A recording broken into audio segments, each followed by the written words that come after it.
We're here. I'm queer. Get used to it. Get used to it. This is Soy Trek. Welcome. I'm Comrade Britt. I'm Patrick. Hello, Patrick. How are you on this fine day? I'm doing good. Doing very good. Yep. Yeah. I went to Unlimited Shrimp at Red Lobster with my girlfriend, and I ate 62 shrimp. You made sure to count? I had a shrimp counter, baby. Hell's yeah. Shrimp counter, baby. Do they have like rewards, or is that just like a personal goal for you? No, it was I wanted to like best, like at first I was like I can eat like 25-ish, and then I started eating them like I can eat like 50-ish, and then after that like I got to like 62 and I'm like, you know what, I'm pretty satisfied with what I did here. My girlfriend ate almost 50. Oh my god. I think it was 40 something. Yeah. Let's see, most shrimps in one sitting. Yeah, do you think there's a record for that? Wow. What? Oh, well, the first one that came up was 642.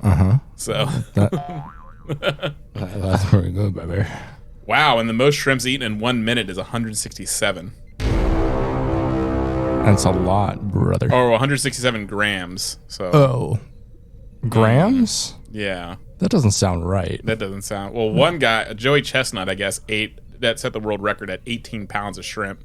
Oh, wow. That's a lot of motherfucking shrimp, dog. That's a lot of motherfucking shrimp. Imagine putting 18 pounds of food in your body at once. I couldn't... Like, he must have, like, some sort of, like, larger stomach. I'm guessing he must... He like trains and stuff. Yeah, so I'm guessing he must expand his stomach. Yeah, like, he has elasticity. Yeah, like probably like the week before. Elasticity in a city, in a city. Yeah, I'm guessing he must like the week before eat a fuck ton to make sure his stomach is nice and loose. Yeah, it's like a bag, just a bag hanging in his stomach, like a big old pussy. Like a big old pussy. Yeah, fuck my stomach, pussy, baby. And he just fills it with shrimp. Yeah, that makes sense because also like a lot of these like food competitor guys are very thin. Yeah, they are. So I'm wondering if they just get really hungry for just one meal a year, and that's what they. Right. You know, one meal, however often they're paid enough to do it. Yeah, that's true. Yeah. Yeah, that must be like hell on your body, though. Imagine like trying to digest that afterwards. They probably like don't tell you, but they probably do throw it up. They have to, because I can't imagine passing that. Like, also, I don't feel your body would. I feel your body would naturally reject it, because I just feel like that's too much motherfucking food. Too much motherfucking food. We're not like fucking bears. Right. We're not gonna go hibernate. Right. Like, maybe they're a werebear. You know what I'm saying about that? Bear, yeah. A bear wolf? No, yeah. Werebear. Werebear. Werebear. Where? Bear? Gotcha. Yeah, I think one time I ate like an entire king size bag of Doritos by accident. I just ate the entire thing. Yeah. Keep going. I'm almost finished. And it was so physically uncomfortable for me. I had to force myself to vomit because like I just felt like it felt like I could feel like the individual chips poking into my stomach. So I was just like, I have to eject this from my body. Yeah.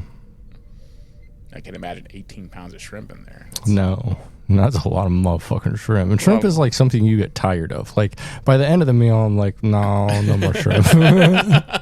Like I love shrimp, but not this much. Like, were you just using cocktail sauce, or were you just like raw dogging them? No, different types of shrimp. Okay. I tried all of the shrimps on the menu, all 7 varieties. Oh, interesting. So you got your Lou's favorite shrimp, which is just like a butterflied fried shrimp. You got your coconut shrimp. Okay. You got your shrimp Alfredo that comes with pasta that I did eat as well. Oh, wow. And I ate the side of rice that they gave me that I didn't ask for. And they didn't give me the clam chowder that I ordered. So at the end, they gave me the clam chowder to go. I was like, nice. All right, interesting.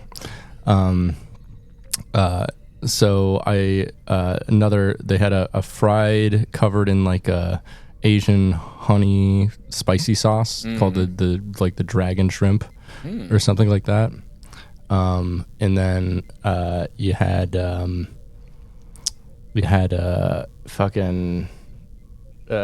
a grilled shrimp, and then a scampi shrimp, and and then I think that's 7, right? Did I get 7? I think that's 7. Yeah. I might have gotten 7. I hope I got 7. Who cares? But I tried all of the ones on the menu just to like make a point. I think the one I ate the most of was the shrimp skewer. It was really good. It was like a grilled, big shrimp, like a jumbo shrimp. Mm-hmm. Yeah, I had a lot of those. That's the kind of shrimp I used to make when I worked at this one restaurant in Baltimore. We had we just had grilled shrimp though. Yeah. Man, people love that shit. Yeah. Yeah. Yep. People would always be like, put another shrimp on the Barbie. Oh yeah. I'd be like, a lot of Australians there. Yeah, a lot of Australians. Yeah. How many? I mean, would you say there was a lot of Australians up at the Glory Hole too? Yeah, I think so. There was a lot of Australians that would work on the Eastern Shore during the summer.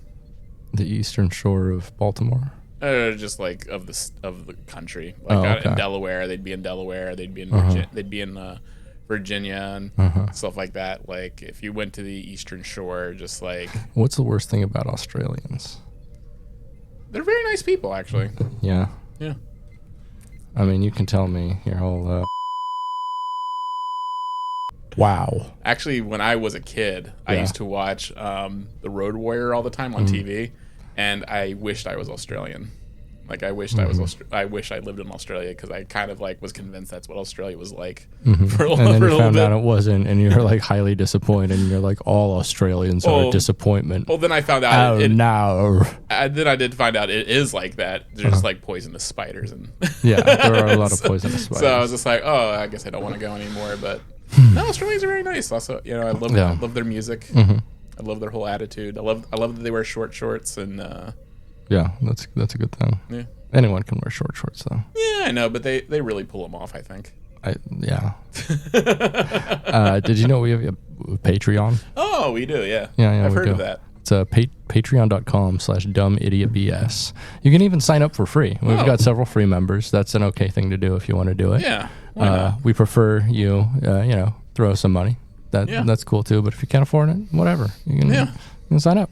No. Have all the benefits. Yeah, have some benefits on you. Some benefits, not all the benefits. Yeah. We'll talk about that. So for as little as $2 a month, you can support us, and you're able to recommend things for us to watch and then vote on it, which is how we got to the episode this week that we're about to do. Yeah. For $5 a month, we mention your name and say thank you to people just like Dylan Lance, Jordan Hale, David Craning Seitz, D. Gursky, Jor Moore, Tim Wilkinson, Sam Mayo, Kyle Simmons, PJ Hale, Shane Sawyer, Gillian McCrary, SFC Punk, Roberto Molina, 7 of 9, James Hartman, Anna Conklin, Iggy, Abigail Simpson, Shane Williams, Roberto Yelito, Electric Baphomet, Jonah Hearn, Nick Savard, John Simcox, and our 2 newest members, Asher Pliskin and Skeptic. Ooh, Pliskin? Like Snake Pliskin? Like the Snake Pliskin. Asher Pliskin, like Snake Pliskin, baby. That's sick as fuck. Yeah, and Skeptic. Skeptic. Wow. We do have very cool patrons. We do. We appreciate all of them. And then for $10 a month, and there's only 5 spots left. I have limited server space. I upped it a while ago because I upped my my capacity, but like I can only serve so many people, and my server plays really well right now, and I wanted it to continue playing really well at all locations. Yeah. And I can't do that if, there's like 15, 20 people on the server at the same time. Thankfully, like the way, the country's tiered out and stuff like that, like there is like, it's more evenly spread throughout the evening for high server times. I usually have, 5, 6 people on the server at a time, and that's totally fine. And I think that works for everybody. Yeah. So, if you want to get on that and the even higher tier, the merch tier, where you get all of it, including monthly merch. Oh my God. Soy Trek merch, like original Soy Trek merch that was banned by Paramount, and like one of a kind stuff. Like I've been making sweatpants that are just batleths and like hype street stuff, and sending those out. Maybe you'll see some of those on Instagram come soon. Yeah. Because they're fucking hype as fuck. They're hype as fuck. I saw you post those. I was like, nice. Yeah, they're pretty fucking sick. I wish I could make you some, but I have all of my my reserve batleth's reserved for that. That's fine. Don't worry about it. It's okay. I can make you one if you want. Yeah.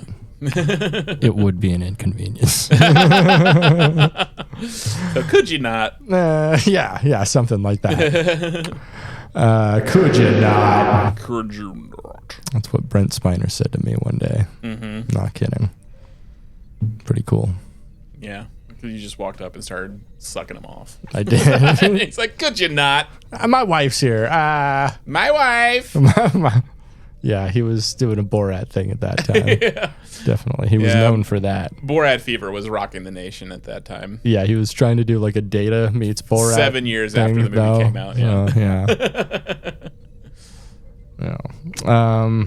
So yeah, that's our Patreon. Yeah. Patreon.com/dumbidiotbs. Please go sign up. We'd really appreciate it. It really helps us. Yeah. Helps us do dumb things and provide you with weird merch and like helps update my server and keep more shows than fucking Netflix. Yeah.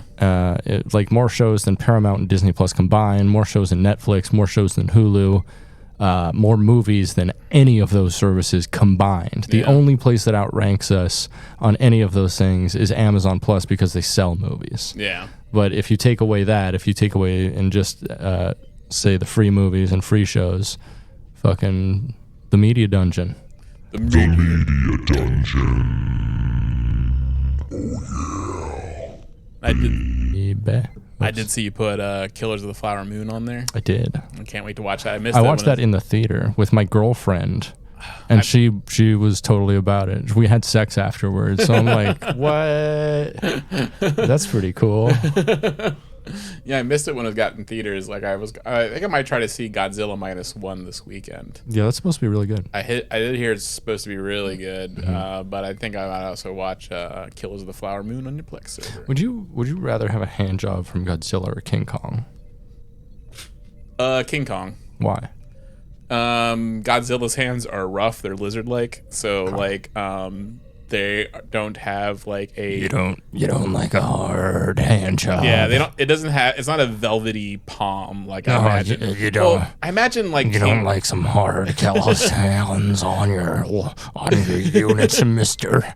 Well, I do think actually now that I'm thinking about it, I think Godzilla's hand would also be very rough because for one, he doesn't use any moisturizer or anything. Are you talking King Kong? Yeah, King Kong. No. And so like he's also like swinging on. He's climbing rocks a lot. They're highly calloused. They're highly calloused. Mm-hmm. And they're big, weird calluses. So these calluses, like in relation to him, have got to be like huge ridges in his hand that are like basically you could almost hold on to the ridges. Or if you were a good climber, you could probably climb his fucking hand.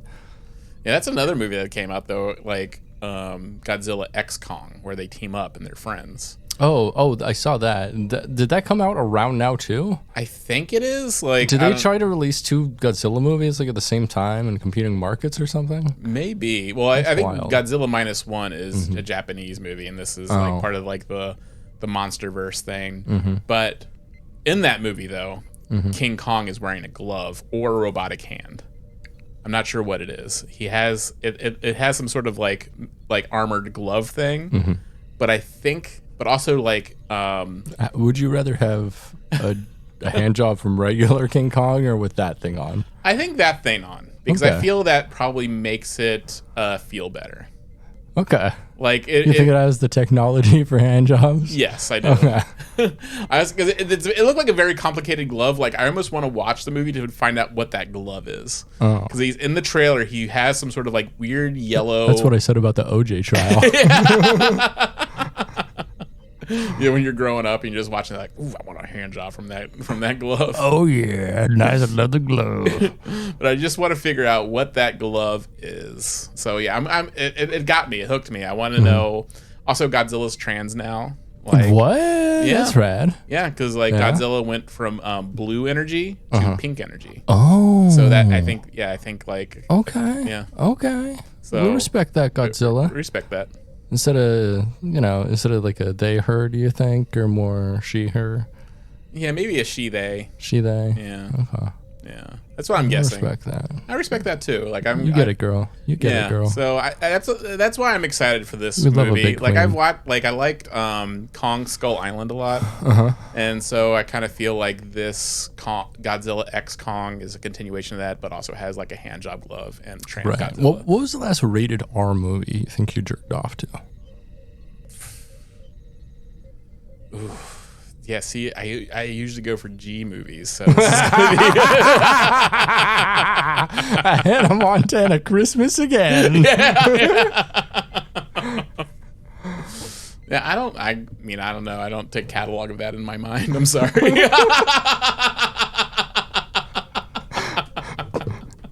Dude.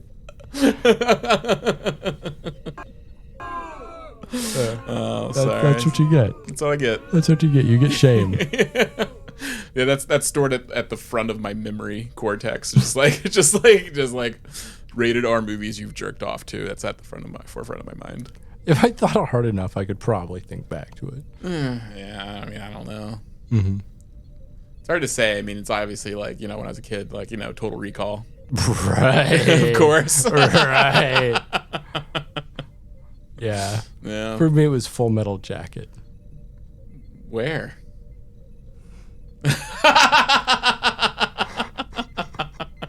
Wherever I want. Just like when Pyle's like blowing his brains out. There's just like a faded VHS tape where just like the whole movie plays fine up until that part where it's all scratched. Just like oh my god. just gets that scene, and then like the screen starts blinking out, and then ooze starts coming from the VHS. Yeah. Good times. Good times. Good times. But you don't remember. How about the last? Have you ever jerked off in a movie theater? No, I've not. Oh. Yeah. Yeah, I know. I'm not a criminal. I'm not a sex pervert. Oh man, that stinks. You should consider it. It's pretty fun. Yeah. Yeah. Sent you that screenshot of that guy that was jerking off in the plane. Oh yeah, that guy was pretty cool.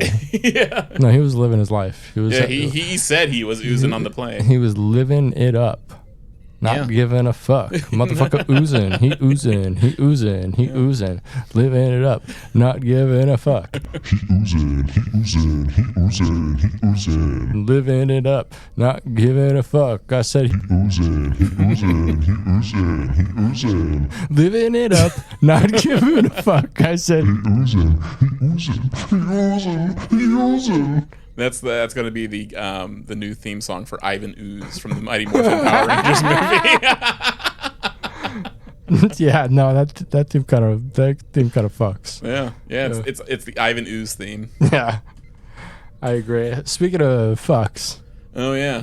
We've been talking for like 30 minutes and haven't even got to that. It's a long cold open, okay? It's a long cold open. Yeah, that's what we like to think. So we're here to review Blood Fever. Yeah. It's a Voyager episode, you know that?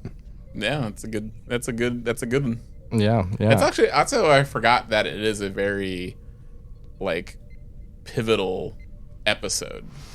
It kind of is, yeah. It is kind of storyline wise and like relationship wise, I'd say so. Yeah. Mm-hmm. Which is funny because it is like a very silly premise for an episode. Yeah. So Blood Fever is Voyager Season 3, Episode 16. It first aired on the 5th of February, 1997. What were you doing then? Hanging out. Playing, Were you masturbating at that time? Oh, yeah. Yeah, okay, good. To Total Recall. Hell yeah, baby. I'd love to hear it. To the Mighty Morphin Power Rangers movie. Yeah. So this episode was written by Lisa Klink, who wrote 14 episodes of Voyager, including Sacred Ground, Message in a Bottle, and The Omega Directive. And one episode of DS9, The Hippocratic Oath, the one where O'Brien does a war crime. Oh, yeah. Yeah, and blows up medical supplies. And it was directed by none other than Andy Robinson. Oh, nice. Garrick himself, who also yeah. directed an episode of DS9 Yeah. that we watched a few weeks ago, looking for Parmok in all the wrong places. Wow. Yeah. And also, that was also a horny episode. Mm-hmm. So this, like, Andy Robinson. He does the horny. He does the horny shit, baby. We should see if Andy Robinson wants to come on. Oh, that'd be awesome, actually. Yeah. We'll be like, we're the queer Star Trek podcast. Yeah. And he'll be like, I will have fun with this. No, I'd let him say whatever on there. Yeah. Like, we could just talk about, like, prostates the whole time. Yeah, why not? Yeah. Be like, what do you think Garrick would think about the prostate? I think he's... Do you think... I think Garrick has multiple prostates. I think he's pro-state. Oh, he is pro-state. You're not wrong. Yeah, so do we want to get into this episode? Yeah, let's do Blood Fever, Season 3, Episode 16. Here we go. Captain's Log, Stardate 50537.2. This is Janeway, by the way. Routine scans of an uninhabited star system have revealed the presence of galactite, a rare substance on the fourth planet. Yeah, unobtainium. Yeah, basically. On the bridge, they speculate about the amount of, or any possible ownership of the galactite, but appears to be abandoned. Janeway recommends Torres talk to Neelix, as he once worked at a mining colony. But little does she know, he just worked the glory hole at the mining camp. Like, watch, he was actually the overseer. It's just a guy with a gun. Yeah, he's just like a guy with a gun. What we have here is failure to communicate. Oh, man, that's a reference my dad used to make a lot when I was a kid, so I hate it. Oh, really? Yeah. It used to be the sound on my dad's computer. Oh, it's such a dad thing. Oh, my God, it's such a dad thing. Cool Hand Luke is a dad movie. It is very much a dad movie. We should watch Cool Hand Luke for the podcast. Yeah, I mean, if people want to see it, they can. I'm done caring. I think I'm just gonna watch media and review it. It'll get to that part in the movie, and you'll just like flip out. Yeah. Hopefully not. We watched an episode of the Orville, got through that. So It's true, yeah. We're all still here. And I had vowed never to watch that show. Well, you had to. Yeah, I had to. You had to. It was your job. Because of our patrons. So in engineering, Taurus and Ensign Vorik of Vulcan looks kind of like a nerd. Yeah. Kind of a nerd-ass bitch, to be honest. And what was his twin brother's name that was on Deep Space Nine? I totally forget. Yeah, so they're examining some samples and talking about some just routine stuff. So out of nowhere, Vorik does a Kun Ut Silik, a Vulcan marriage proposal, which is like, he's like, hey, I'm asking this, and she's like, what? But he becomes a lot more aggressive, and Torres shoves off his advances, but he's like way too persistent. But suddenly he attacks her, attempting to mind meld her, it seems. Torres punches him in the face and escapes. Yeah, this is already his brother's name was Torek. Okay. This is already like a nightmare for the HR department on the Starship. Absolutely. Like, but they're out in the middle of nowhere, so they have no HR. They have no HR. They're cut off from HR services. That'd be great if they only had like one Maquis HR. Yeah. And they were like, oh, that shit's fucked up. I don't even want to hear about that. Especially the Delta Quadrant. No. All the Delta Quadrant stuff was so out of pocket and insane. Yeah. Like, I can imagine like the HR person on Voyager just sitting themselves out of an airlock, just being like, I can't deal with it anymore. Yeah. They come to him like, yeah, so we just had an ensign propose marriage. Well, I'm not even sure of marriage, but maybe just like fucking. Yeah. His superior officer. Yeah. What do we do about that? It's like, oh my god, just send me out the goddamn airlock. And I think there's like a certain amount of like baked in misogyny here, and where he like feels like she owes him this or something, and I don't know, it comes on way too strong. He feels very entitled here. Yeah, I feel very uncomfortable in this whole situation. I'm glad she punched him in the face. I think that's pretty cool as hell. Yeah. That makes sense. like I don't know what else she was supposed to do in that situation. She should have blasted him. Should have blasted him to hell. So we get our opening credits at 3 minutes and 15 seconds. Pretty quick cold open. Yeah.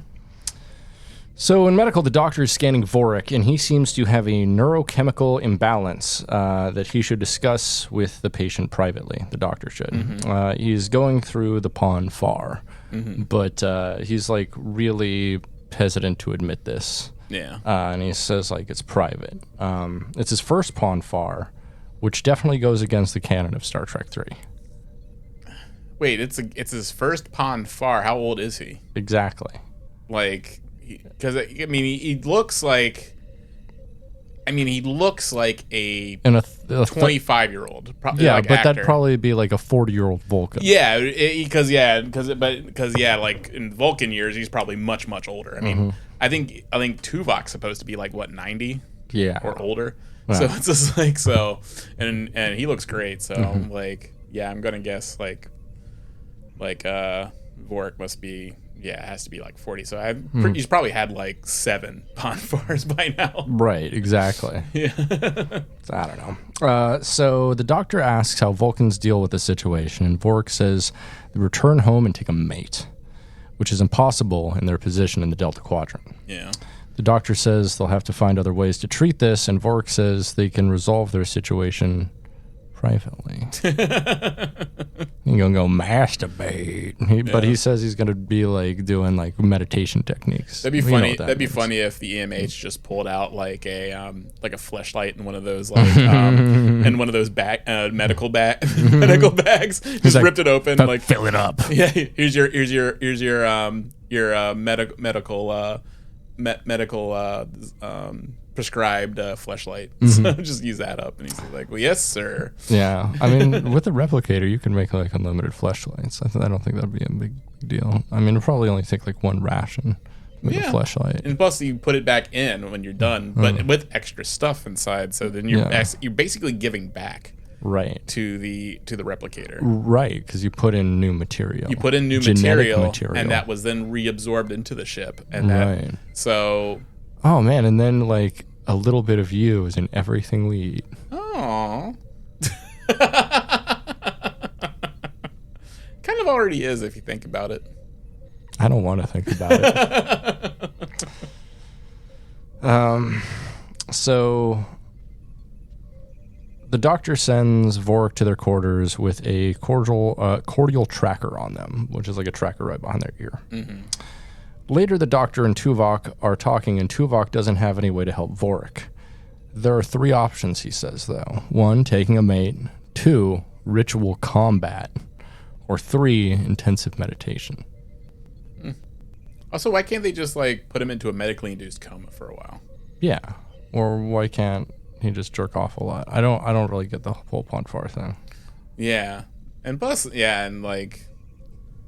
Also, I feel like he had to have known this was coming up anyway, so I feel he should have already been making arrangements for this instead of like doing like a last-minute Hail Mary, like to his boss, being like, "We're gonna fuck now," instead of like springing it last minute. He probably should have been making arrangements like, okay, well, I got like 3 months before my Ponfar happens. I should be like making some moves here. Right, exactly. But he said this is his first Ponfar, which I'm like, I don't get that. Yeah, I don't get that either. I think that must be wrong. I know. I don't really get it. Maybe he had a delayed Ponfar. Maybe he's a different type of Vulcan. Maybe his balls didn't descend until much later in life. Yeah. That'd be a real bummer. Yeah. So later, Taurus enters transport bay, and Paris and Neelix are already there for the mine mission. Also, do you ever notice that it's only male Vulcans that have had Ponfar in Star Trek series? Yeah, the women have something kind of similar to it, but it's not Ponfar. It's not as intense. Yeah, there's something in Alpha Canon about that somewhere. I don't remember quite what. So Taurus is a little terse and rushed here with Paris and Neelix. And I would be too with Neelix. I wouldn't handle any of that motherfucker shit. It's always funny when they bring Neelix on away missions, especially like semi-dangerous ones. It's like, look at him. Come on. But he has experience. He worked in a mine. I'm like, okay. Like, I was a lot lizard. Yeah. I'd bring the doctors worked in a mine too. Bring the doctor. Yeah, the doctors worked in mines. Yeah. Yeah. So, the three beam onto the planet and find ruins of a previous civilization. Taurus is aggressive, but they make their way into the mine. They find a giant hole and go spelunking. Neelix fucks up and almost dies, but doesn't, to everybody's disappointment. Taurus is incensed and overreacting here. Taurus bites Paris, and he wonders what's wrong with her. She takes off, and Paris calls Voyager. That's pretty hot, actually. If someone did that to me, I'd be really turned on. Bit him right on the face, though. That's pretty hot, dude. I'm not gonna lie. Someone bit me on the face, like I'd be like mad, but like I'm gonna fuck you mad. Hopefully it's I'm pretty sure that's why. Yeah, that must be why they do it, because that's the big thing in Klingon culture. But it's just like she's only half Klingon. It's like yeah, she should just do like a nibble. True. So Paris tells Janeway and Chakotay about her situation and the biting. Janeway sends Tuvok and Chakotay down, but Tuvok might have an explanation for all of this. He enters Vorak's quarters and asks what happened between them and if there was physical contact between him and Taurus. Vorak reveals that he touched her face, and Tuvok thinks he was initiating a telepathic mating bond. It's pretty gay.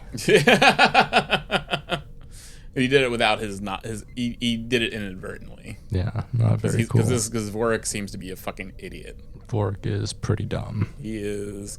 He don't know how to fuck, and so he's like trying to do a mind fuck, but he's like bumbling.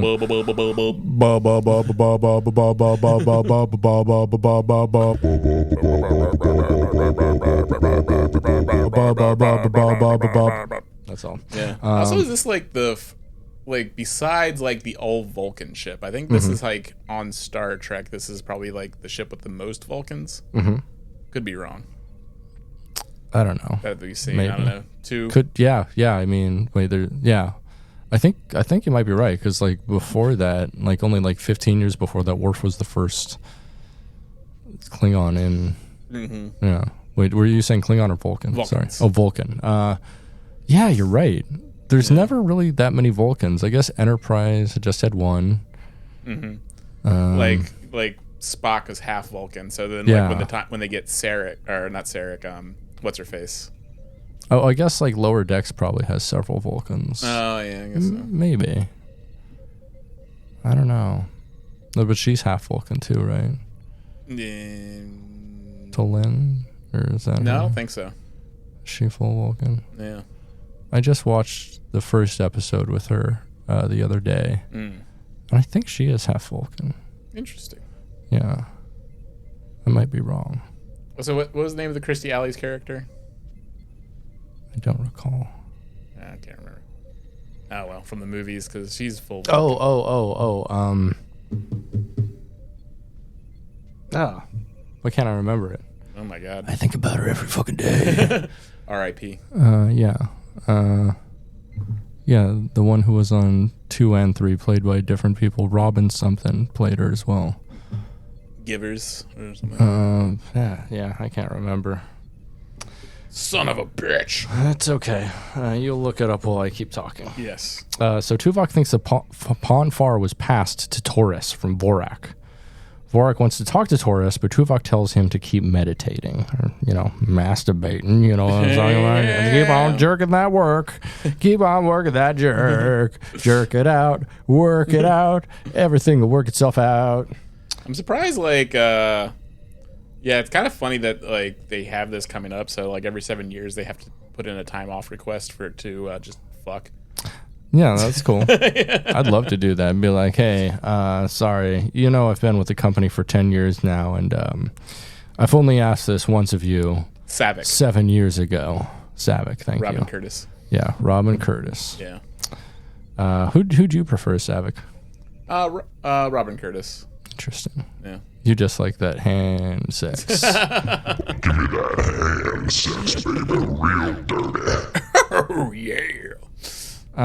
So, on the planet, Tuvok and Chakotay help Paris find Taurus as Neelix gets medevaced away. Mm-hmm. Taurus finds an active power system built by the colonists where the galactite readings were coming from and wants to stay to complete the mission. Suddenly, some aliens emerge from the cave with guns drawn on them. The aliens ask who they are and say Taurus is dangerous. He's dangerous. Yeah. It was very rockabilly. You want to do that one more time? Yeah. She's dangerous. Pretty rockabilly of you. Yeah. Babe. Baby. Yeah. So the aliens ask who they are, and Taurus is dangerous. Chakotay gives them a phaser. Suddenly, a seismic alert sounds. Taurus attacks one of the aliens and takes their weapon. And then all of the aliens disappear. Once again, they're picking up no life signs on the planet, just as before. So Paris is suddenly mad, and Taurus wonders why there's something wrong with her. Back in medbay, the doctor gives Vorik some drugs to help him calm down, and the doctor has an alternative treatment, but Vorik says he's already humiliated himself with his private matter becoming public. The doctor is, however, supportive and gives him another option. And I can't believe they didn't do this fucking sooner. Oh, yeah. This should have been like the first option. Like, I think you're going through the pond far. I'm going to show you something. Yeah. The doctor takes him to the holodeck and tells him to fuck a hologram. And I'm like, well, duh, that's what everyone else on the ship is doing. That's definitely what Tom Paris is doing. Yeah, like everyone has deposited their DNA there. Oh, 100%. Like, if you just wanted to create a new human out of anybody on the ship, you just go to the holodeck. You just mix and match, baby. Yeah, you're just scraping it off the walls and then just put it into a test tube and then let like fate decide what it is. Right? Filter out the hair and the maybe the poo. No, yeah, hair and poo. Yeah, you don't hair want and poo. Which do you think is the worst chemical, the most corrosive chemical in the holodeck waste? I mean, I kind of don't know. Like, let's go for the Enterprise D. It's got to be Worf's semen, right? Yeah, but I'm not sure. Like, it's hard to tell because like Klingons like very sweet things. So I imagine like Worf's cum is probably very sweet. Tastes like blood wine. Yeah, it tastes like blood wine and plum juice. Tastes like prune juice. Yeah. So they got. So I feel like Klingon is probably very sweet and delicious. Come, a warrior's drink. Yeah. So Vorik tries to throw shade on the doctor, but the doctor's not having it. He's sassy. It's great. Mm-hmm. The doctor pimps the hologram out to Vorik, and Vorik says he will try to fuck the hologram. That ends up what Tuvok ends up doing too, right? I think so. Yeah. So it's just like that's right. Yeah, Tuvok spends like a long time in the fucking holodeck. Yeah. Just fucking and sucking, getting sucked, getting fucked, getting cucked. Yeah, because doesn't Tuvok go through bull cucking, cuck bulling, bull cuck bowling, cuck bull cucking, cuck bull cuck bowling, and one time. Cucking. Oh, one time cucking. Just one time. Oh, just one time. Just one time. But isn't there an episode? I can't remember where Tuvok is also going through Pondfar and has to go into the holodeck. Yeah, that's exactly what I was talking about. Yeah. Oh, besides the cucking and bullying. No, that's what he did in there. Oh, gotcha. That's what I was talking about that whole time. Did you lose the train there? I did. You just got so lost in my description of all the sexual stuff he was doing. I got lost in the sauce. No, you got lost in the sauce indeed, my friend. Yeah, because I was wondering, because it's like maybe like the hologram isn't sufficient enough because it's not like, because they need like a flesh and blood type thing to complete the like neurochemical imbalance. Indeed. Yeah. I don't know. Some people just need to come, baby. You also think like if there was a neurochemical imbalance, it could be treated chemically. Exactly. Like they'd like have to extract like, the adrenochrome from the pussy of someone or something, but like, you know, they could synthesize the chemical or like get it from dead people or something like that. Yeah, replicate it just like and be like, here you go. And yeah, so maybe on long space missions, it's logical to have some kind of backup for this for long space missions. Yeah. But it's so private in their culture because they're so sexually repressive. I also wonder maybe if it's private because every 7 years, guaranteed vacation. If they were to reveal a lot of the secrets and just have like a little pill you can take to cure Pon farr, there goes their vacation. That's true. So like they're just like they don't want anyone to know like, oh yeah, you could just pop a pill. And instead they want to go on their fuck vacation. And so I think actually it makes a lot of sense why it's so secretive to me. Okay. Yeah. Interesting. That's just my theory. Like, you know, why, you know, you pop a pill or like spend an entire week off just like banging your heart out. I definitely prefer the latter, but also on the latter, to fuck my heart out, I'd probably have to pop a couple pills for a whole week like that. Well, you'd be popping different pills for that. Yeah, that's what I'm saying. Yeah. That's what I'm saying, baby. That's what they say, baby. Oh yeah. Sweet. Brought to you by gas station dick pills.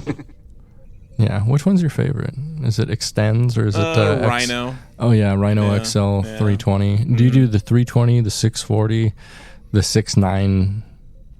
I take the one that's not on the shelf. It's the secret one they have. Oh, the one on the ground. The pill on the ground. The one on the ground. In the same section that you just assume is...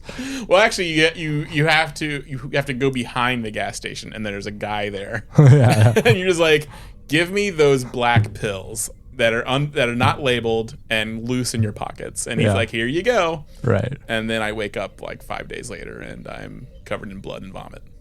And semen. Don't sell yourself short. None of it's mine. All of it's yours. All of it's yours. All of it's mine. All of it's yours. Yeah, so that's a little tip for our soy truckers out there. Don't get the gas station dick pills. Get the behind the gas station dick pills. I'm just imagining like a whole week. You wake up and you're like, what happened? What did they do to me? And you're just covered in like blood and vomit and shit, and all of it's your own, and you just did it to yourself at home. I just didn't leave the house. I just stayed in my room. You just forgot about the whole experience. Yeah, I'm just like, oh fuck. It's like, those were Tylenol. You did all that yourself. So, back on the planet, Paris is explaining Taurus' condition, and she wonders what to do about it. Paris says either the doctor or Vorik could help, but Taurus won't fuck Vorik. Taurus tries to make a risky escape, and the two get in a fight, but then Taurus tries to fuck Paris. He refuses like a fucking wimp. Well, I can see. Like, I think Paris does a good thing. Boo-hoo. I don't want to fuck my coworker. She's also not in the right mind right now. Yeah, are they the same rank? I think they're the same rank. I don't think she's actually. I don't think she's actually in Starfleet. Oh, she's in the Maquis. Yeah, she's in the Maquis. Oh, yeah, she doesn't actually have a designation, I think. Oh, so. Yeah. She's looks chief like we've got no conflict then. So Taurus says they should continue separately, but Paris wants to continue together, and they do, but they don't fuck. Do not fuck. Bummer. The aliens have Tuvok and Chakotay, and they want to know everything: their science, weapons, anatomy, etc. And Chakotay tells them they can help them hide their civilization. The alien tells them of their people's destruction and their need to be hidden. Chakotay says they're not like the invaders, and they can be helped. And suddenly, there's a seismic warning. It goes a beep, beep, beep, and shit.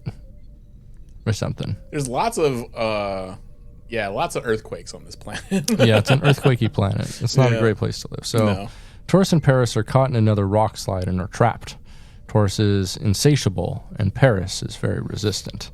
Taurus knows Tom wants to fuck and gives him all the reasons they should. And I was like, yeah, that's a pretty good argument.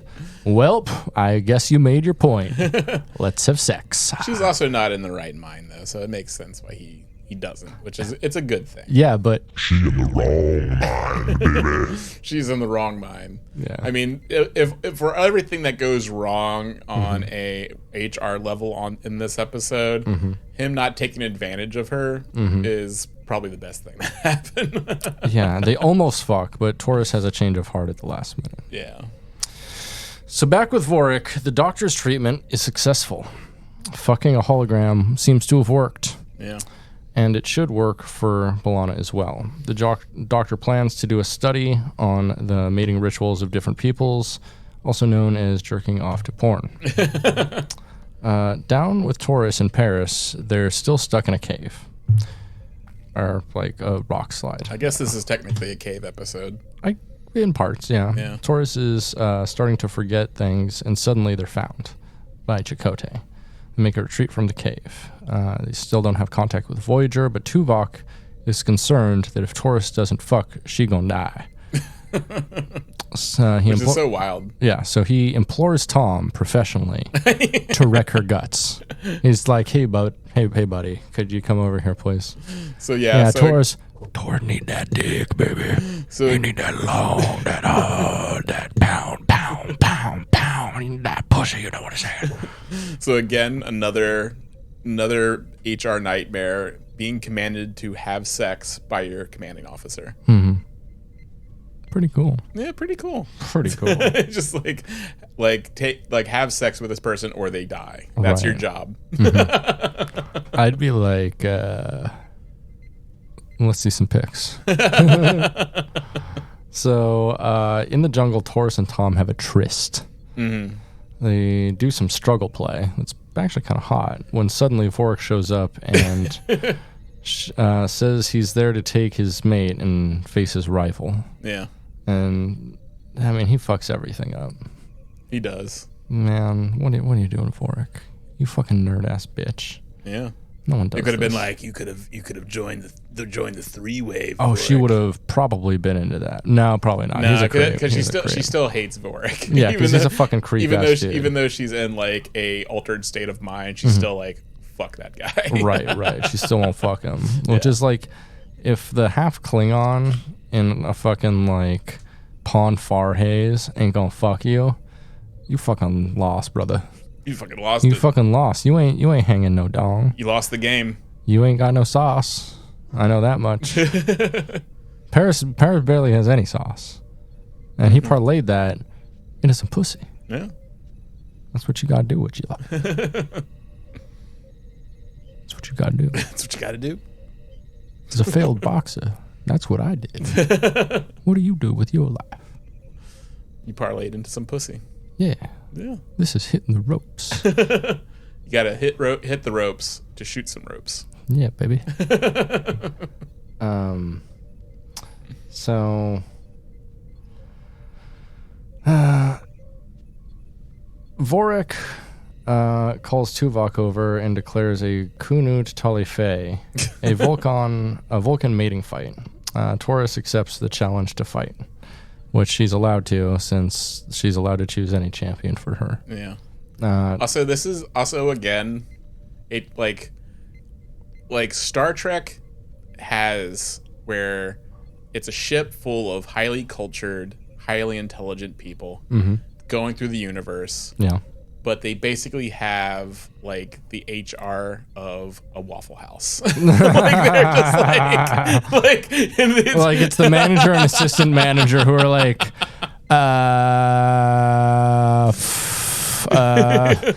yeah, like just working relations are basically like Waffle House, and it's just like, because here now we've got a line cook, which is Tom Paris. Tom Paris is big ass line cook energy. we got a line cook, a waitress, their manager, and then like the day shift manager Tuvok. Yeah, basically watching them fight. Well, watching her fight another line cook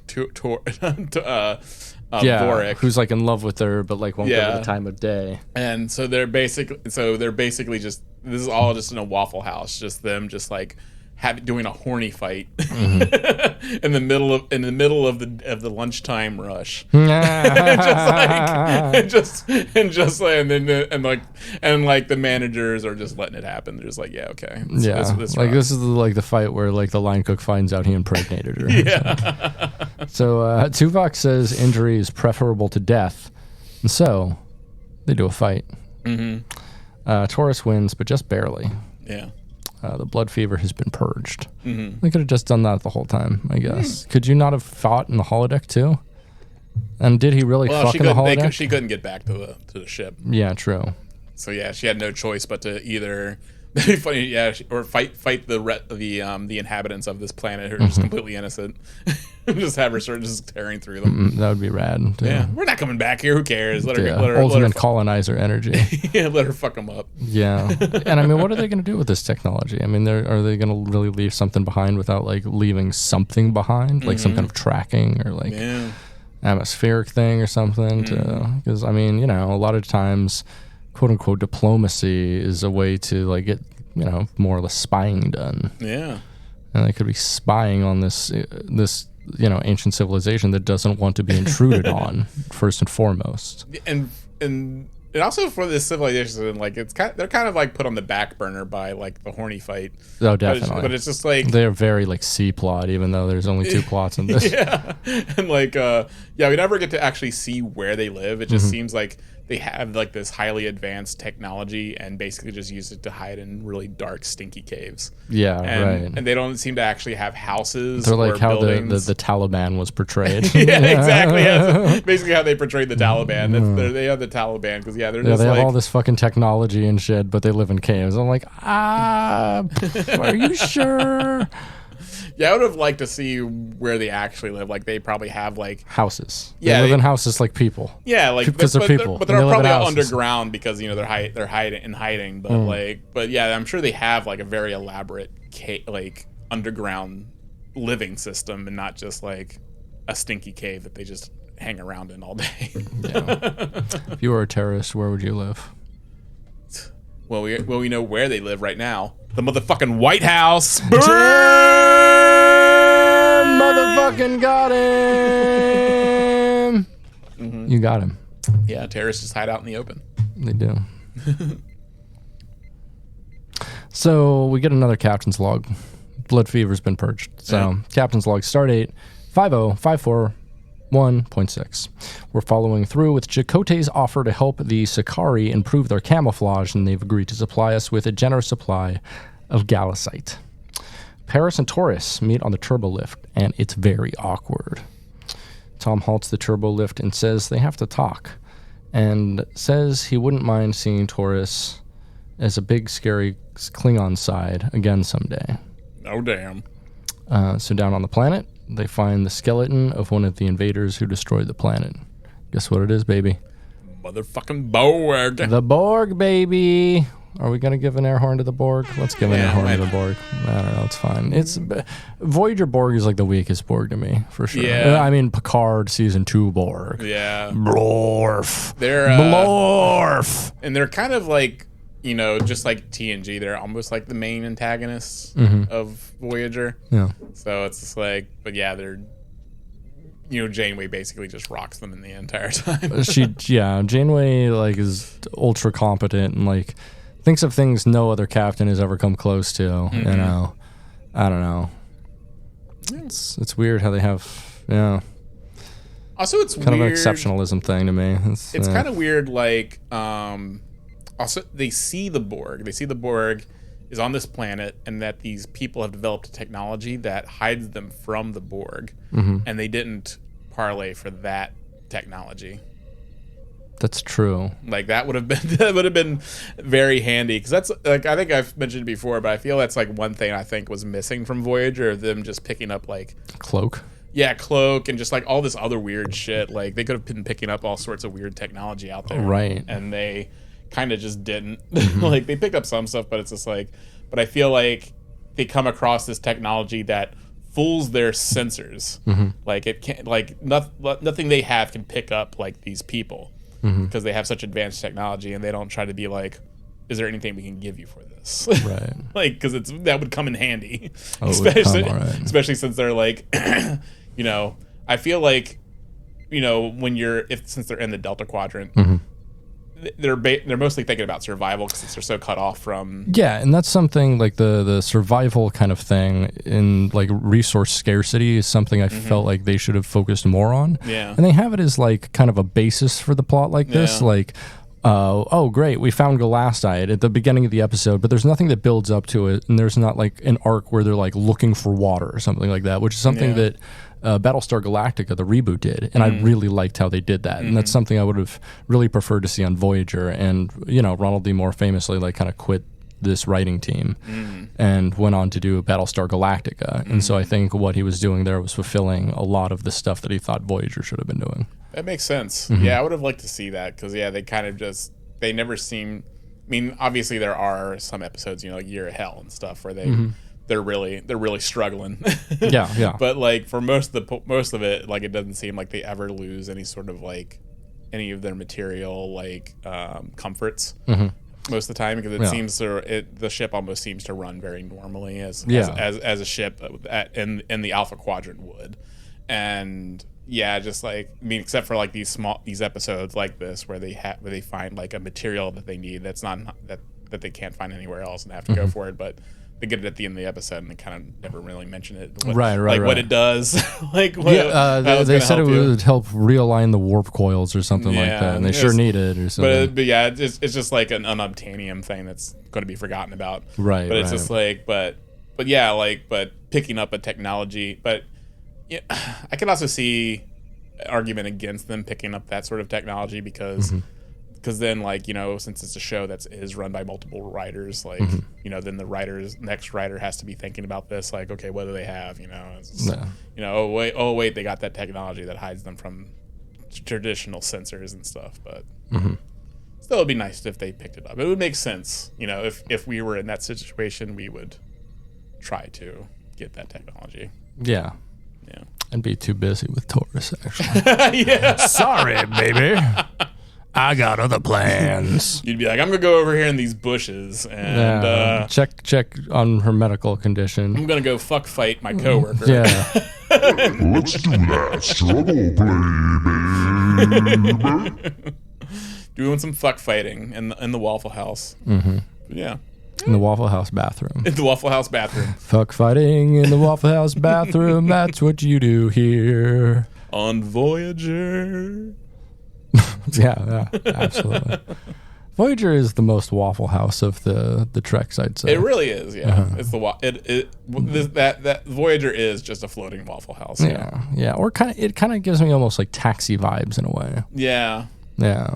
Yeah, that's another thing I would have liked if they did pick up more hitchhikers, like just more random aliens. Yeah, like Neelix, but not like Neelix. Yeah, just like if there was like every once in a while like people would they would team up with. I mean, they do kind of team up with some people. I think, you know, when they get stuck in that black hole type thing, they have to team up with those aliens. Yeah. I mean, in several episodes, they have to team up with different aliens. They even have to team up with the Borg. Yeah, they team up with the Borg. To defeat. Yeah, but like it would be nice though. Every once in a while, like there was just some random alien on the ship that was hitching a ride. That'd be pretty cool. Because I'm hitching a ride.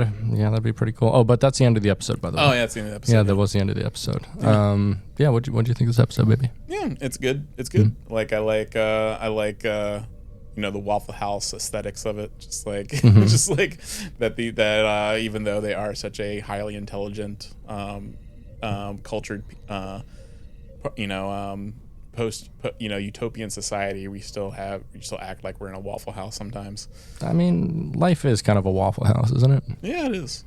Yeah. So and I like and they just do these things that if happen at your job that would just be like people would not stop talking about this for years.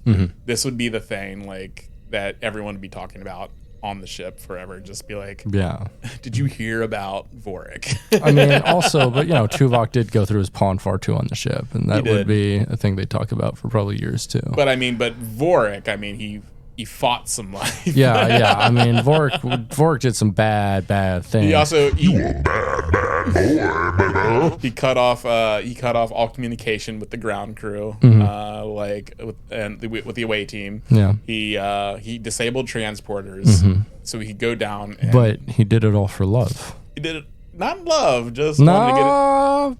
Love. He just wanted his dick wet. I don't know. He proposed marriage. I think he was in love, baby. I think he proposed mating.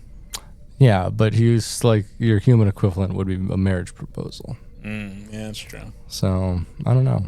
I don't know if he really understands marriage, or maybe he does in a very traditional, like, Christian sense. Yeah. Like, no sex before marriage. Well, he probably researched. It's like, oh, like, you know, all these marriages end in divorce, so maybe it's just like a temporary thing. That's true. That's true. Marriage is, I don't know, a pretty imperfect system. It's very advantageous for tax reasons if you're like in the middle class or the upper class, especially. Or if you want a goat, you're trying to get a dowry of any kind. Yeah. Yeah. Did you hear that they had a bill in California that like was upheld?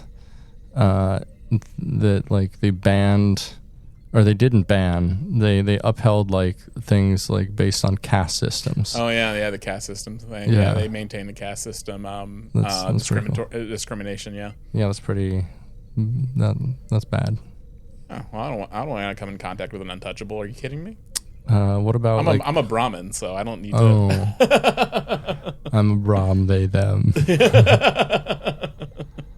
I'm a Brahm him. Yeah, I don't know. I thought it was an all right episode. Yeah, I give it a solid. 6.5 out of 10. Yeah, not great. Pretty all right. It's funny. It's campy. It opened the door to 7 of 9. Yeah, it did. The Tom Paris B'Elanna marriage. Yeah, it did. As I like to call them, you know, Porez.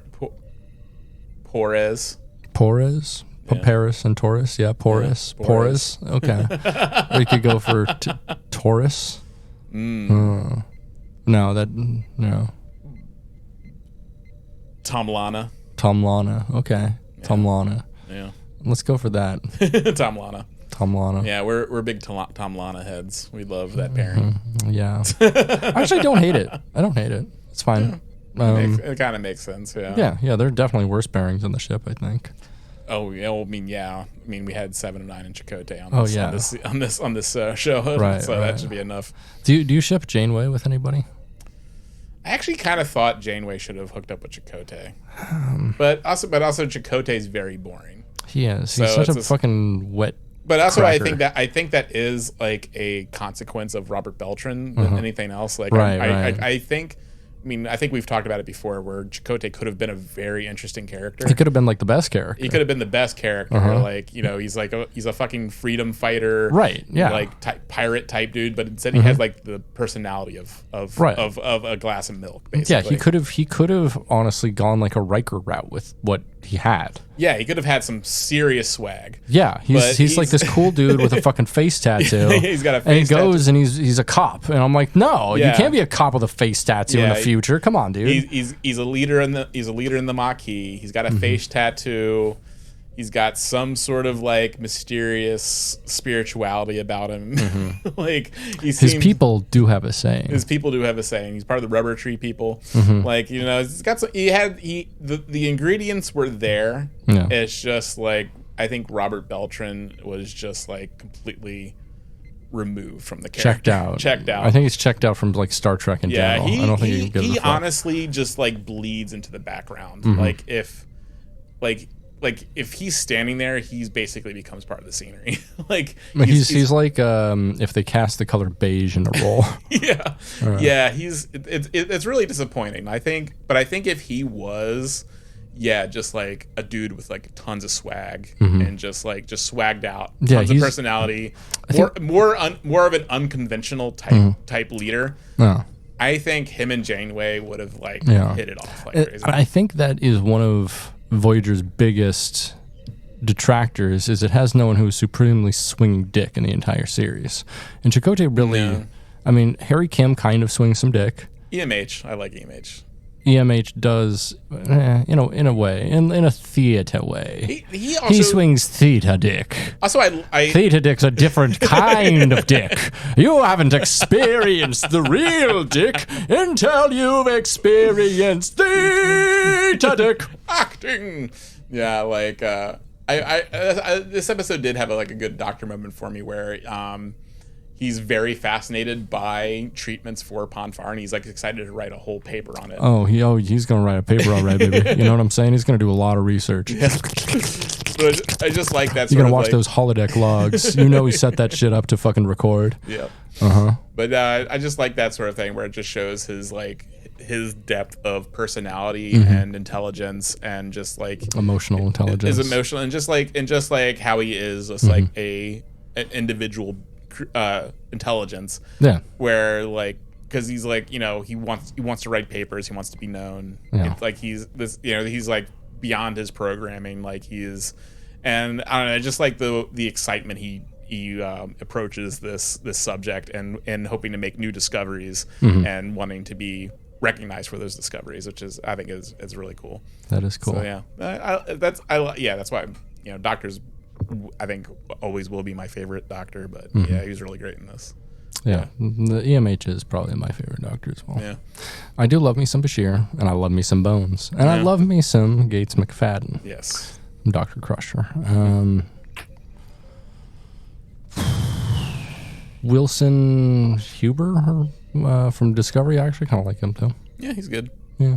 Yeah. Or Hugh Wilson, that's his name. Yeah, Ricky. Yeah, he's hot too. The dude is fucking ripped, and he's fucking 50 years old. He's fucking ripped. Yeah, he's ripped. Yeah, good for him. Yeah, everyone came out of that. I think out of My So-Called Life looking pretty good. Yeah, I think so. Like Claire Danes, Jared Leto. Yeah. No, thank you. I don't even know what happened to Brian Krakow though. Me neither. Yeah, Brian Krakow just got lost to the. Yeah. Yeah. Probably a rich kid, I assume. A lot of child actors are. Yeah. Hopefully he's doing okay. Hopefully. Yeah. I'll look him up during a break. Yeah. It'd suck to be a child actor. Yeah. Yeah, They always seem to age weird. I don't know. Yeah, they kind of do. Some of them just always kind of remain the same. Like Corey Feldman, kind of just never aged.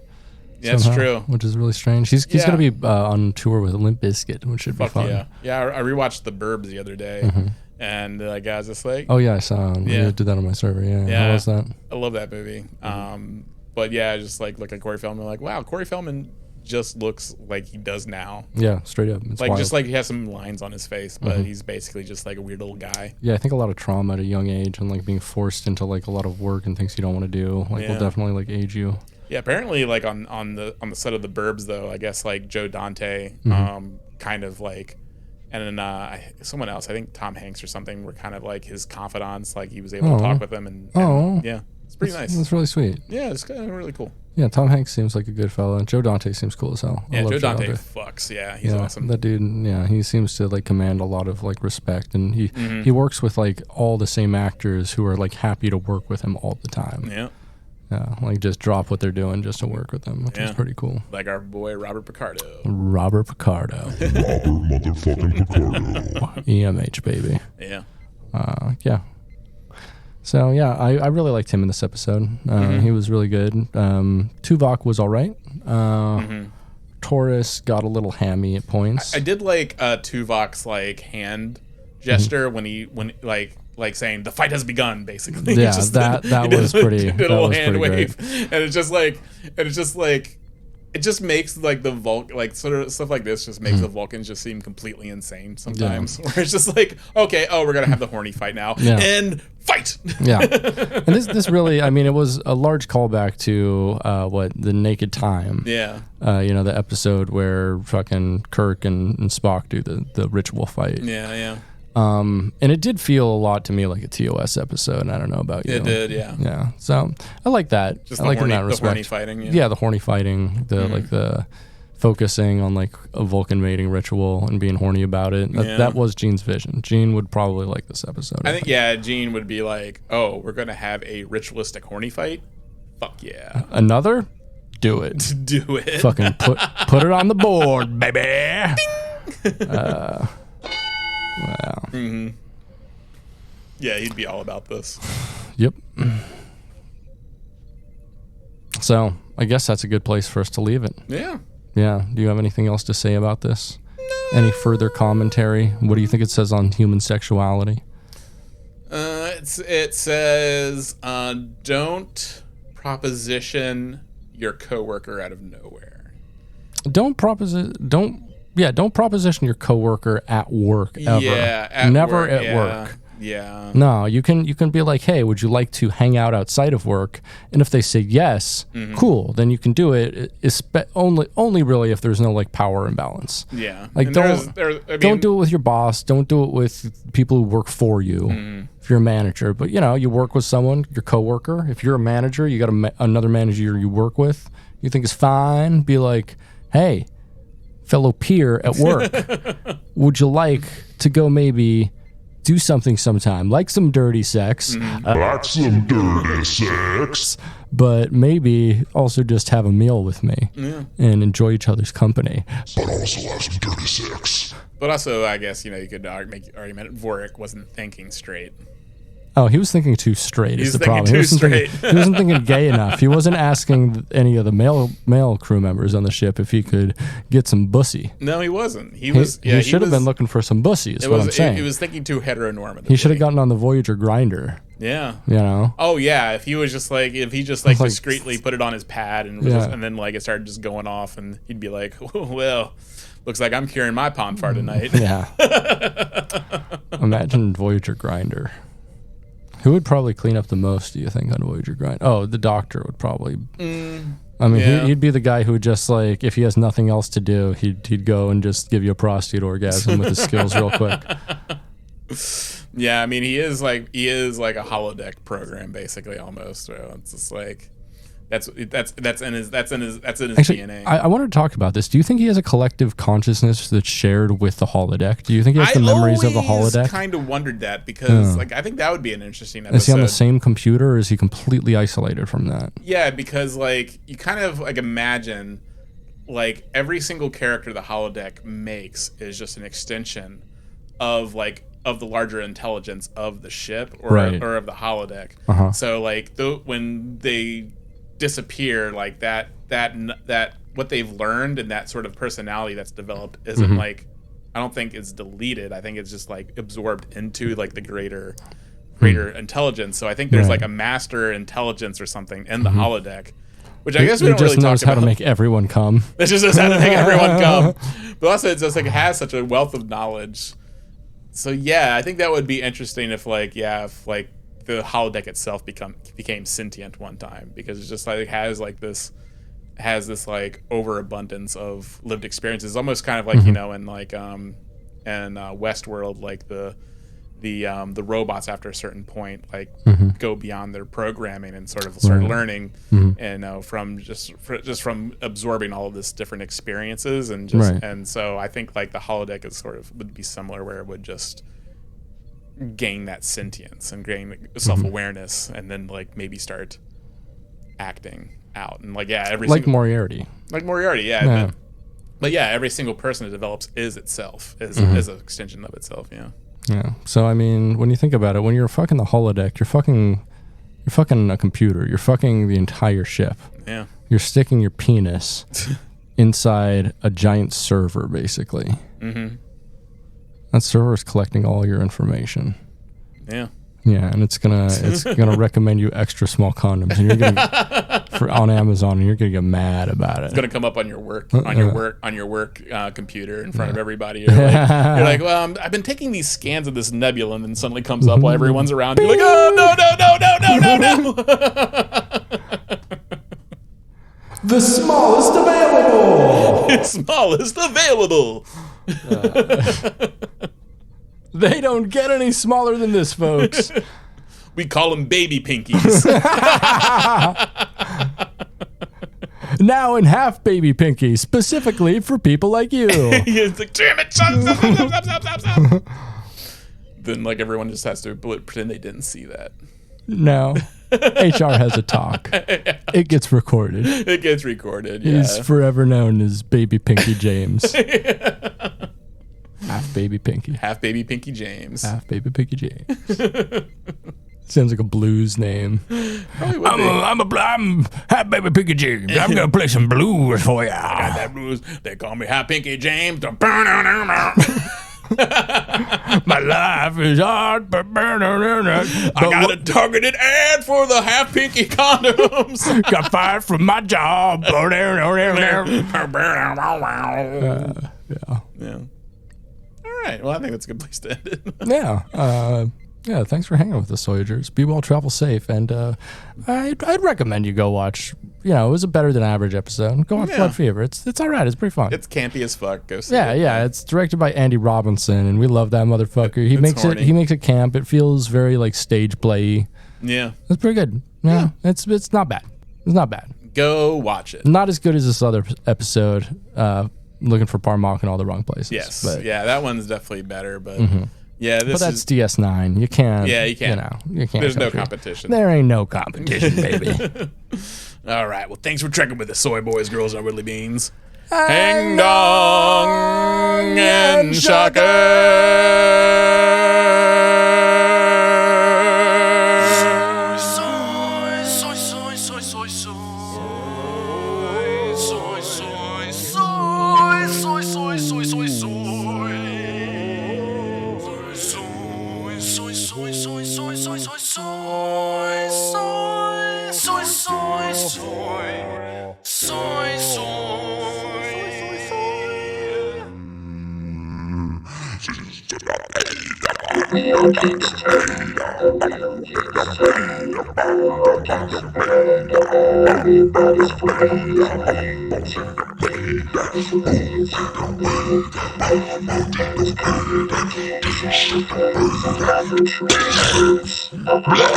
Always having a scoopity doopity doo. So having a scoopity doopity doo. Scoopity doopity doo.